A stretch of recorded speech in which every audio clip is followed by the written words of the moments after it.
Welcome to the Panamania News. We're on the agenda today. The Warriors couldn't defeat the Raptors in the championship game. I'm sure Fake is proud of that one.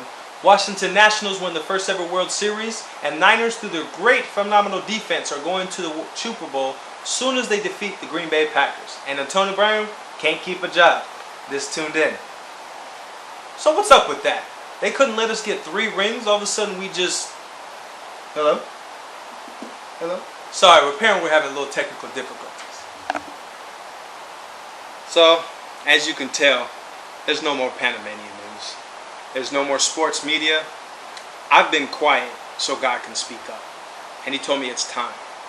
Time to spread my testimony, spread my love, and spread the message of it's going to be okay. So, welcome to Trillness, where truth and real meet together.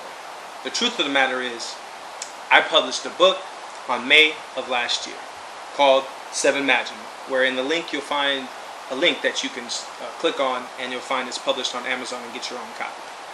And through the realness is, this is actual my life story and testimonies. It's not refurbished by someone else's stories. I didn't watch someone else and write their life. This is my life in a book, hence Trillness. So without further ado, I welcome you. And I want to say first, if we can give it a moment of silence for the King.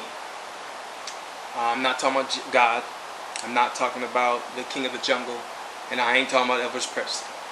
I'm talking about to a man who mirror imaged Jesus. He was love. He was kind, unjudgmental, caring, open arms, giving, and never took anything for granted. He was a great friend and an amazing godfather to my nieces, a wonderful uncle, a loving son, and an even better brother, my best friend, Kingkai, Malachi Hussain. Moments of silence for him.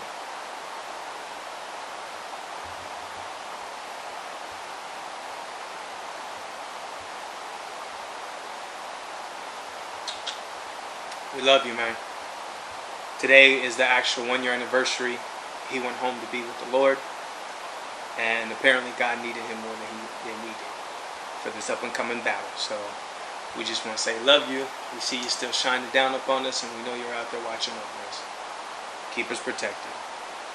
So, the first poem on the agenda, and through this YouTube channel, I'm going to pick, I've already picked it, a couple of poems. Each and every month I'm going to elaborate on and give a positive message, words of wisdom, and have a little open heart testimony with you guys. So the first poem on the agenda is going to be a poem called Smile, one of my family's favorites, and one that I'm sure you'll love.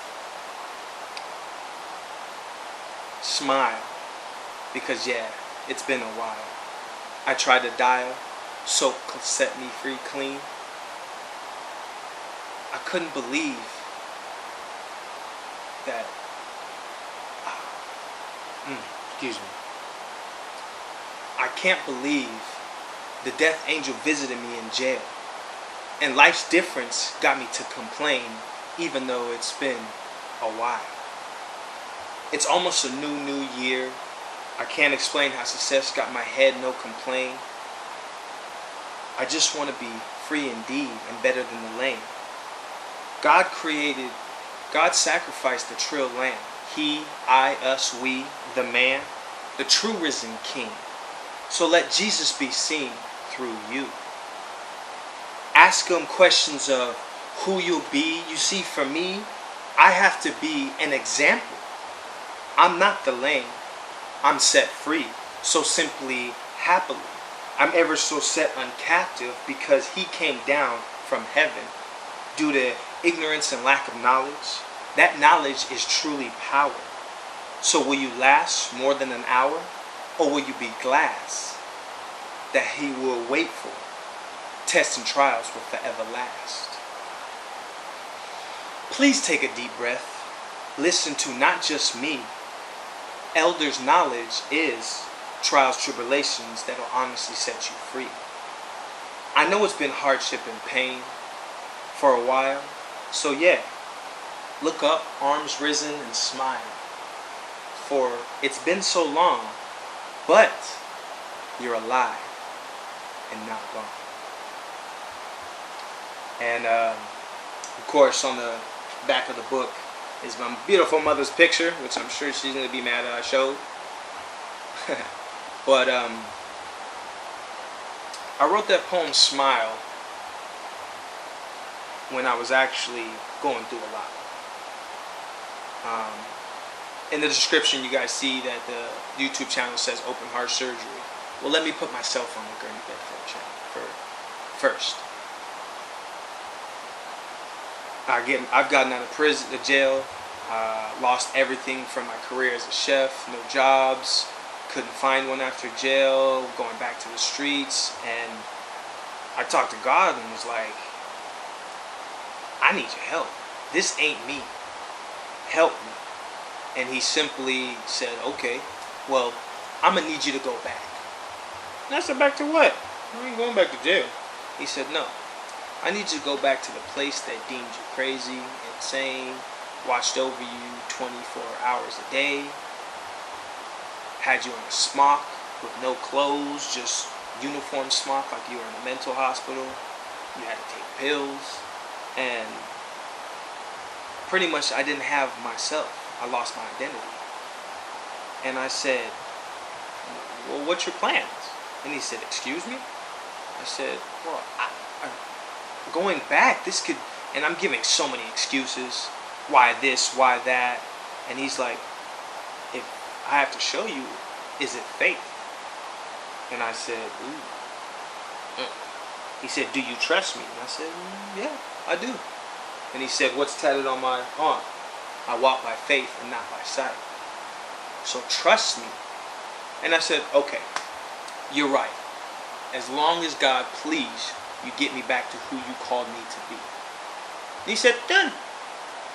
And I'm in this, fast forward to I'm in this medical building where a bunch of kids are. And I'm like, kid, 6 months, 8 months, 2 years old, 5 years old.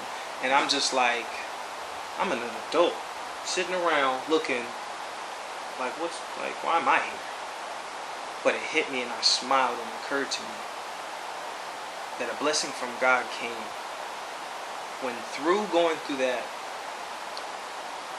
I guess you can call it a psychiatric ward and medical hospital for the second time. They brought me to a counselor who brought me to this medical hospital, and I got my ID back. I was getting my blood tests and all my medical, making sure that everything was okay with me, and I'm just smiling like, oh, you're giving me everything I lost back. I just had to humbly, on my knees, come to you and call upon you. And like it says in Jeremiah 29:11, I know the plans I have for you. I being him. We don't know the plans. But if he has to show us, then it's not faith. All we have to do is trust in him. And little by little, my life